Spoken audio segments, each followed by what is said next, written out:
What do you do when life punches you in the throat? Life began to teach me pain at a very young age.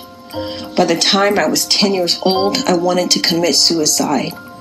My biological father is in prison for you name it, he did it, including robbery, rape, and murder. My stepfather was abusive both physically and emotionally, and as a child, I didn't know how to process living in an abusive home. And then the unthinkable happened. My 16-year-old sister Antaya had melanoma carcinoma, which is a rare skin cancer, and she passed away suddenly. This was a pivotal point in my mother's life, who had already lost her parents and her first husband. She was never the same from that moment on, and it wasn't until later in life that I began to understand that her pain was so deep because her heart had stopped beating. At the age of 18, I became pregnant by someone who abandoned me when I was 5 months pregnant. I grew up in Texas, and I remember walking into my college classes, baby in tow, and I would cry as I would walk down the street because I had no car, no food, no money, and I was trying to put myself into college and better myself. And it seemed that every time I tried to put one foot in front of the other, I was still walking backwards and never reaching my destination. And add to it, my friends judged me, and I constantly felt condemned and like I was an outcast. I remember one night after I had been waitressing, making $2.17 an hour. I came home and my son was about 2 years old at that time. And I opened the cupboard and there was only one can of beans left. Talk about feeling like a failure. That was the first day I starved. I fed my son and I went to bed on a hungry stomach.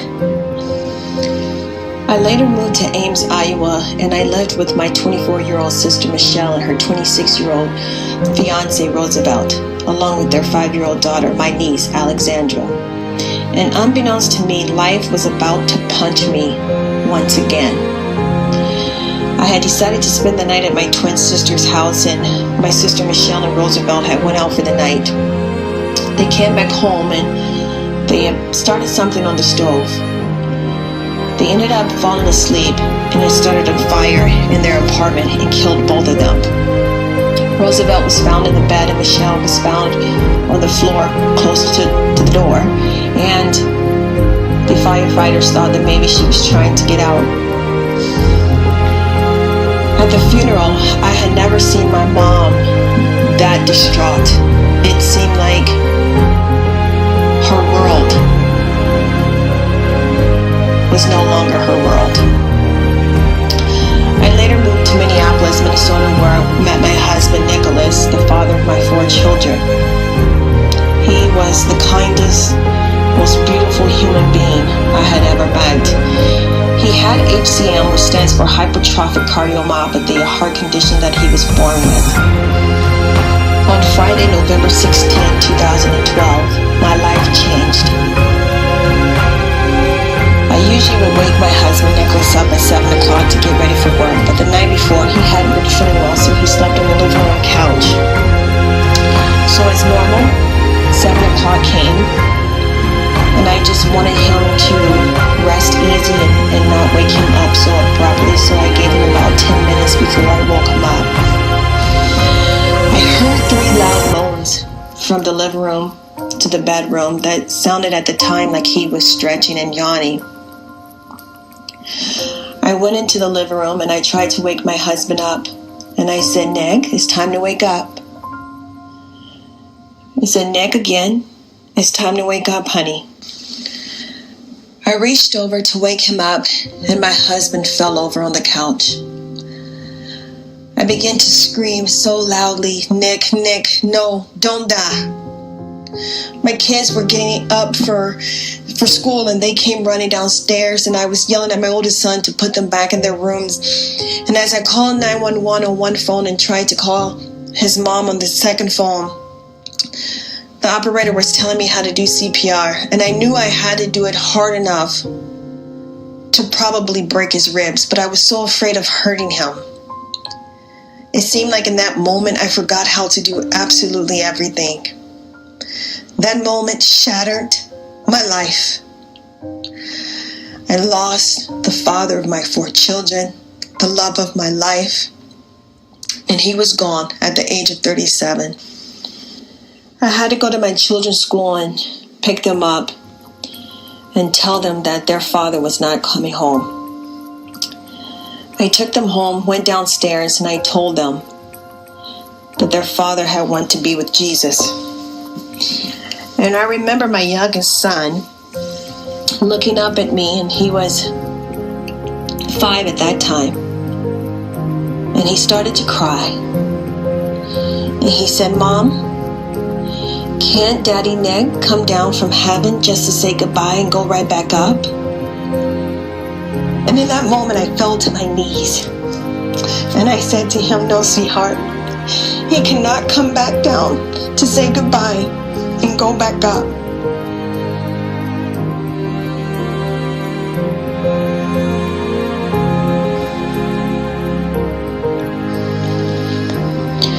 For many years, I was here, but I was not living. The pain began to be so great that I started to drink alcohol. I didn't know how to cope with losing my husband. And it wasn't until one day I was boiling some eggs on the stove and I went to take a nap. And perhaps an hour, 2 hours later, I woke up after I had been drinking. And the stove was still on, with no water in the pot, just the eggs. And it wasn't until then I knew that I had to stop drinking because I could very well end up like my sister Michelle. I later moved to Oklahoma, and while I was there, I really had to deal with myself with pride. I was beginning to smell myself. That means a lot of us have pride, and it starts to affect our relationships with our family and our friends, and it definitely affected the relationship that I had with my mom because I was so prideful, so hurt that I became full of pride. I was hard to deal with. In June of 2015, I got a call from my twin sister saying that my mother was not well. She was battling kidney disease and that I needed to come see her. So I drove all the way to Michigan and I saw my mom, and not many people get the chance to say I'm sorry. And I remember she was in so much pain that I asked her if I could just lay in the hospital bed with her, and she said, of course. And I laid next to her while she cried because she was in pain, and I said, "Mom, I'm so sorry that I was such a bad daughter." And she looked at me and she started talking about losing my 2 sisters.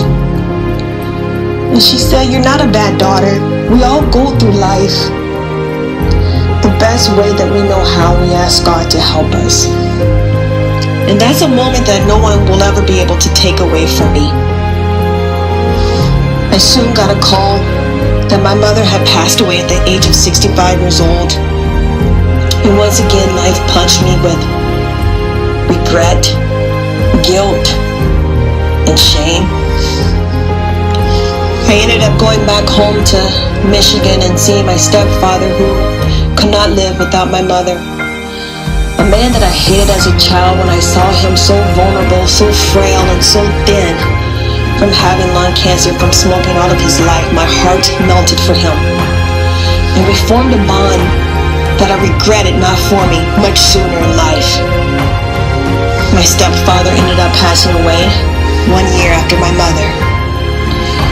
I did not date for several years after my husband passed away, but I eventually began dating someone, and although I had serious reservations, I got into a relationship with him.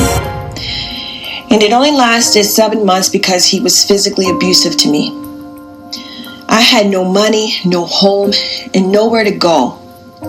And a part of me was afraid to leave because I knew I would be on the streets. But in that moment when my children saw him hit me for the last time, I had a responsibility to teach my boys, this is not how you treat a woman. And I had a responsibility to teach my girls, this is not what you should expect and accept from a man. We ended up living in a shelter for not 1 week, not 1 month, 2 months, 3 months, but for 7 months, 205 days to be exact. Talk about feeling like a failure again.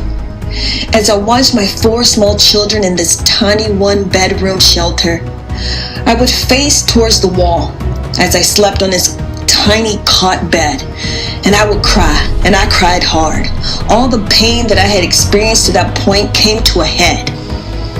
The pain kept going deeper and deeper, and I could not see through the muddy waters.